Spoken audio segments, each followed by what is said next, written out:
I personally believe that the economy is in deep crisis. And I will demonstrate in the short time that I have that it is so. And I thought that when the first budget for the next term of this government was to be presented, it would give us a picture as where we are and where we should be. Forgetting about allocations made to departments and sectors of the economy, what's important is what is the vision of this government to get us out of this economic morass. That's really should have been the focus in this budget, but I find that absent. Now, before I say anything, let me tell you why the economy is in crisis. We are a population of 140 crores, sir, and I have an ILO report. It's called the India Employment Paper 2024, which says that 83% of India's youth is unemployed. This is not my data. 83% of India's youth is unemployed. And in 2000, the employment was 35.2%. Unemployment was 35.2%. It increased in 2022 to 65.7%, and in 2024 to 83%. This is the state of unemployment in our country. Now, how will you deal with that? Now, unemployment is not something that happens suddenly. It happens over a period of time. And it happens why? Because the economy is stagnant. And unemployment is related ultimately to several factors. It is related to education. It is in turn related to skill development, which in turn is related to industrial production, which in turn is related to GDP growth. Unless you deal with all these sections, you'll not be able to increase our unemployment rate. So this is where we are. And most of the unemployed people are in the unorganized sector. Only 10% are people who are organized in the organized sector. So the CMI data says that 79% of our population belongs to the working age group of 111 crore people out of 140 crore, of which 83% are unemployed. Now you can imagine the crisis that this country is facing. We can talk of allocations, but I would have thought that the finance minister should give us a roadmap as to how to deal with this crisis. Unfortunately, they've not been able to provide this roadmap because they will have to generate an employment of 7 to 8 million people on a yearly basis for the next 30 years. How will they do that? Where is the roadmap for that? Now, every budget ultimately is a political statement, whether we presented it this side or you presented it that side. It is a political statement. And the fact of the matter is that you are strapped. The fact of the matter is that you know that unless you get 2 people on board, your government will not survive. So your allocations, therefore, have to be tailor-made to the demands of those 2 people. Nothing wrong with that. I mean, I'm not criticizing you for that because that's the only way you will survive. Nothing wrong with that. Now, sir, in the India Skill Report, which is prepared by India, it says 7 to 8 million job seekers every year and 12 million jobs needed every year. No roadmap. No roadmap for that. Now, so this is one aspect. I've given you the figures. Now I come to the second aspect. The second aspect is that the world is moving in one direction and we are moving in another direction. Why do I say so? So as you know, the rest of the world, there is a declining population. Young people are few, the aged people far outnumber them. In order to ensure that their economy continues to grow, they have to go for artificial intelligence. Artificial intelligence means that you produce the same thing not through manpower, but through machines. Now, that artificial intelligence is good for the European system or the United States of America or the developed world. But in India, if you have 83% of our people unemployed, you can't use artificial intelligence, right? Now, if you can't use artificial intelligence, industry per se has to use it because it otherwise won't be able to compete with the rest of the world. So that sector of the economy, which is the IT sector, which has to use artificial intelligence, will start losing jobs. And your economic survey says that 0.3 to 0.4 job loss will take place in the IT sector. So the sector which gives you the maximum employment, because they have to compete with the rest of the world, is going to start losing jobs. And in fact, there's been no recruitment in this year in the IT sector. So where the economy is actually productive, you will lose jobs. And where the economy cannot afford artificial intelligence, you need jobs. And there is no roadmap for jobs. So this is a very serious issue that confronts this country. This is the second issue. And in fact, there is a report of the International Monetary Fund which says that 60% of all jobs in the developed world will be lost. And 40% of all jobs in the rest of the world will be lost. So if the 40% of the jobs in our part of the world are lost, where are people going to get jobs? Where are they going to earn? Who is addressing this issue, sir? This country needs minds to look at issues, not at politics. You and I are together for the country, not for BJP or Congress or Samajwadi Party or some other party. The nation comes first, sir. And unless the youth of this country, and unless you empower the youth of this country, where will our nation go? Now let me come to the third issue, which is education.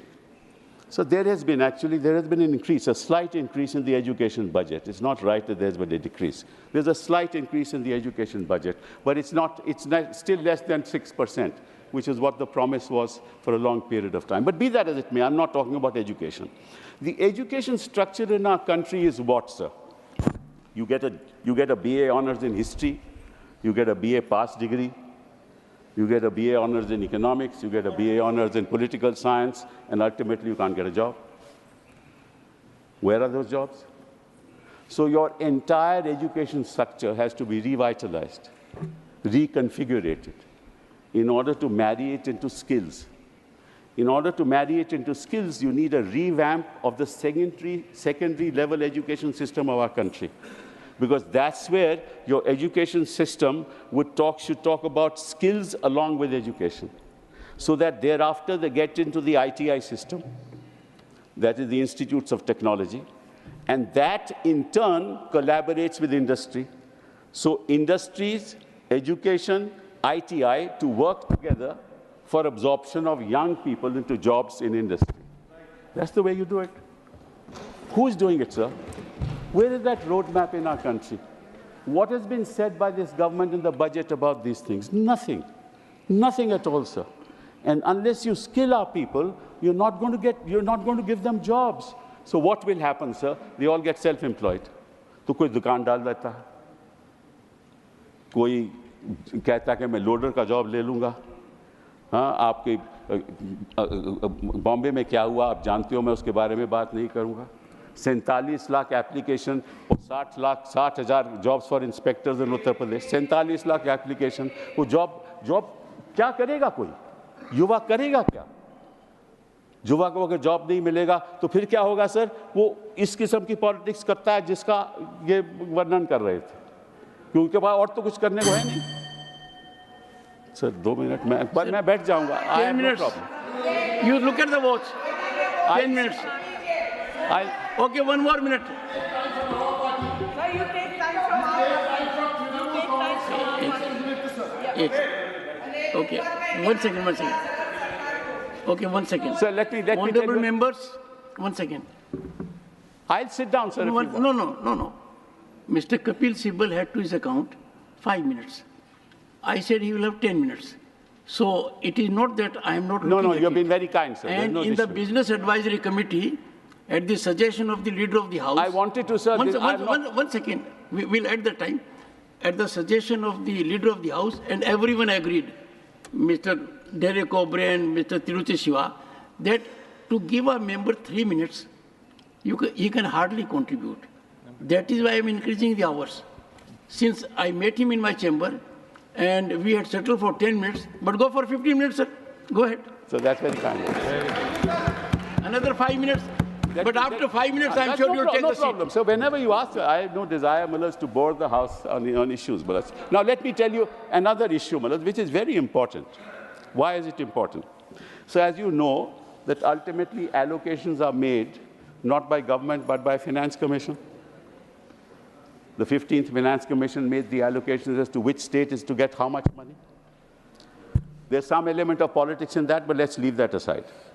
The Finance Commission said that 41% of the revenues that are earned will go to the states. Right, sir?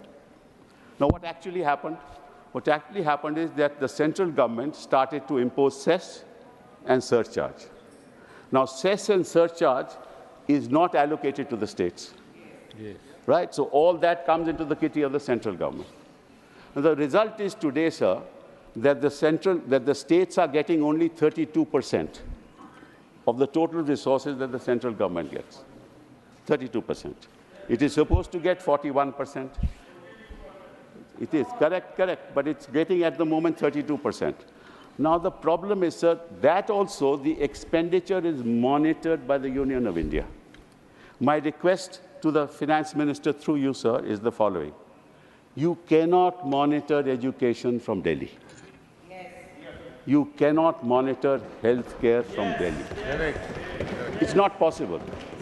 India is such a vast country, and I have been Minister for HRD. I know how difficult it is to monitor.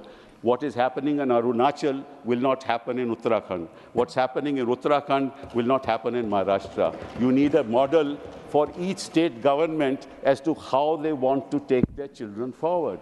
For God's sake, give that money to the state government. Let them do what they like to do with education. Let them do what they like to do with health. That's the third point I want to make. And the last point I want to make is the following. Sir, no country has ever progressed unless it has invested in Africa. And in a country like Germany, other parts of the world, this is the kind of expenditure on R&D that is being done. India, it is $47.57 billion, right, over a population of 140 crores. In Israel, it is $16 billion. In Japan, it is $172 billion. In US, it's $606 billion. In Germany, it's $131 billion. In China, it is $514 billion. Why is that, sir? The reason is all wealth is not created by industry. It is created in the university system. Through what? Through ideas. These ideas are translated into prototypes, and then angel investors come, invest in those prototypes. They then are translated into goods and services, and those goods and services ultimately sell. Now, if you do not invest in R&D, either in agriculture, and that is the biggest bane of our country, that you are talking about 2 lakh crore for the agricultural community, but no real expenditure on R&D in agriculture. If you spend 100 crores in agriculture, your return will be 1,000 crores. Therefore, all wealth is created in the university system, both in the United States and in China. And here you are controlling universities. Please allow the education system to be free. Do not interfere in the education system of our country. Do not interfere. And once you give enough resources to the university system, they will produce wealth in themselves. And that's how employment will be generated. And there are several agricultural economists in this country who have been saying this: invest in R&D in agriculture, including some of the people who have written newspaper articles recently. And what you have done in agriculture today, you have increased it by 5%, the budget by 5%. That's going to give you nothing, sir. So please free your mind from control. You want to control the politics of this country, you want to control the economy of this country. It can't happen from New Delhi. Give us freedom, give the states freedom, give our citizens freedom, give our women freedom, give our youth freedom. It's only then that India will rise and we will become a Viksit Bharat. Thank you very much.